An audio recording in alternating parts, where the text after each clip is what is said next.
Hi வணக்கம் மக்களே, நல்லா இருக்கிறீங்களா? நான் நல்லா இருக்கிறேன். இன்றைக்கி கொஞ்சம் டிஃப்ரெண்ட்டான வேறு ஒரு கோலம் போட்டுருக்கிறேன் பாருங்கள். பிடிச்சிருந்தா லைக் போடாதீங்க, பிடிக்கலனா கமெண்ட் போட்டு திட்டுங்க. அதுதான் நம்மளுடைய நோக்கம். ஏன்னா நம்ம எதையுமே ஒரே இதை எதிர்பார்க்கக்கூடாதுல்ல. நல்லா இருக்கு கமெண்ட் போடுறோம், நல்லா போடணும். அதில் கொஞ்சம் குறைகள் இருக்கும். ஏன்னா அவங்க கஷ்டப்படுவாங்களே அப்படின்னு போட்டு சில பேர் நல்லாயிருக்கு சூப்பராக இருக்குது அப்படின்ட்டுருவாங்க. உண்மை அது இல்லை. மனசுக்கு ஏன் அவங்கள துன்புறுத்தணும் அப்படின்ட்டு. இப்போ நான் எத்தனையோ இது பாருங்கள், ஒன்றுக்கு மொத்த கோலம் போட்டிருப்பாங்க. சும்மா ஏனோ தானோன்னு அது போகுங்க, மில்லியன் கணக்கில் போயிருக்குங்க. நமக்கு அப்படி இல்லை. நல்லா இருக்குதோ நல்லா போக மாட்டேங்குது. நம்ம சேனலில் பாவு காய்ச்சி ஊற்றிக்கிட்டு இருக்குது. என்ன பண்ணுறது?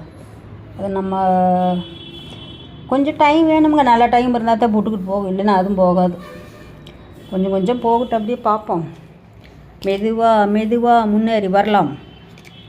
ஆமாம், கோலம் போடுங்க. ஒயிட் கலரில் போட்டு பழக்கிங்க ஃபஸ்ட்டு. இல்லைன்னா அதை விட இன்னொரு பெஸ்ட்டான விஷயம், இந்த கோலத்தை ஃபஸ்ட்டு பேப்பரில், ஒயிட் பேப்பரில் போட்டு பழக்கிங்க. ஆனால் ஒயிட் பேப்பர் நார்மலாக கோடு தான் கிழிச்சு போட முடியும். அந்த மாதிரி போடும், ஒன்றும் பிரச்சனை இல்லை.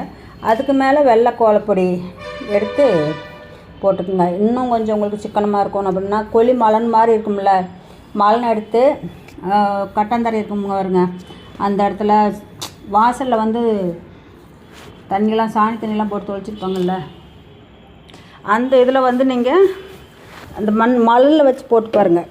அதுவும் நல்லா ஒர்க் அவுட் ஆகும். கரெக்டாக வந்துச்சுன்னா அதுக்கப்புறம் நீங்கள் கலர் ஒயிட்டில் போட்டு பார்த்துட்டு அதுக்கப்புறம் கலரில் போடலாம். ஏன்னா ஃபஸ்ட்டு எடுத்ததையும் கலரில் போட்டோம்னா நல்லா வரலன்னு வச்சுக்கோங்க, நமக்கு மனசு கொஞ்சம் சங்கடமாக இருக்கும். என்னடா இவ்வளோ தூரம் கஷ்டப்பட்டு கோலப்பொடி வாங்கி போட்டால் இப்படி ஆயிடுச்சு அப்படின்னு. அதனால் இந்த சிம்பிளான மெத்தட்லாம் ஃபாலோ பண்ணுங்கள். ஃபஸ்ட்டு கோழிமலை மாதிரி இருக்கும்ல, அதை எடுத்து கொண்டு வந்து வீட்டில் வச்சு போடுங்க, சூப்பராக வரும். அந்த சுழண்டு வருது பாருங்களேன், கோலம் ரவுண்டாக எடுக்கிறது, அதுதான் மெயின். கோலம் ஏனோ தானு போட்டால் கூட எப்படியும் இருக்கும் கலர் அது பாட்டில். ஆனால் இந்த மாதிரி டெக்னிக்கல் கொஞ்சம் பார்த்து போட்டால் கொஞ்சம் நல்லாயிருக்கும். சரி பார்ப்போம், கடவுள் புண்ணியத்தில் ஏதோ ஒன்று கிடைக்கட்டும் அப்படின்னு போடுங்க. எனக்கு தெரிஞ்சது நான் குட்டுவாக்கில் அடியோடு போடுவேன்.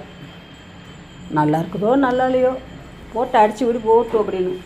ஆமாம், நல்லா இல்லைன்னா யாருங்க விட்டது? நல்லா இல்லைன்னா பிடிச்சி திட்டுவாங்க.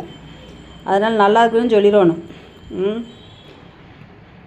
இந்த இலை போடுறோம்ல, இலை போடுறதுல அதில் பர்ஃபெக்டாக கரெக்டாக வரணும். அதுதான் மெயின். நான் இன்றைக்கா போடுறேனுங்க, கிட்டத்தட்ட 20 வருஷத்துக்கு முன்னாடியே நான் எம்ப்ராய்டிங்லாம் பழகி 54 எம்ப்ராய்டிங் தெரியும் டிசைன். அந்த எம்ப்ராய்டிங் போட்டு அதுக்கு முன்னாடி கோலம் ஓரளவுக்கு வரும். அந்த எம்ப்ராய்டிங் போட்டதுக்கப்புறம் அதில் இருக்கிறத அப்படியே கோலத்தில் எடுத்து போடுவேன். அப்புறம் இருக்க செம சூப்பராக அப்படியே வந்துருச்சு. ஒரு டிசைன் பார்த்தோன்னா அப்படியே டக்குன்னு மைண்டுக்குள்ளே வச்சுக்குவேன், அடுத்து போட்டு விட்ருவோம் அப்படியே. அதுதான் இன்றைக்கி இது ரொம்ப ரொம்ப சூப்பரான கலர். இது சூப்பரான ஒரு கோலமும் கூட, பார்க்கறதுக்கு ரொம்ப அழகாக இருக்குது. பிடிச்சிருந்தால் லைக் பண்ணுங்கள், சப்ஸ்கிரைப் பண்ணுங்கள், கமெண்ட் போடுங்க ப்ளீஸ். நீங்கள் கமெண்ட்டும் போட மாட்டேங்கிறீங்க, ஒன்றும் போட மாட்டேங்கிறீங்க. பார்த்து செம்ம சூப்பராக இருக்குது பாருங்கள். உண்மையிலே நீங்கள் கமெண்ட் போடுறீங்க இது பார்த்துட்டு. நன்றி, வணக்கம், பாய் பாய் பாய்.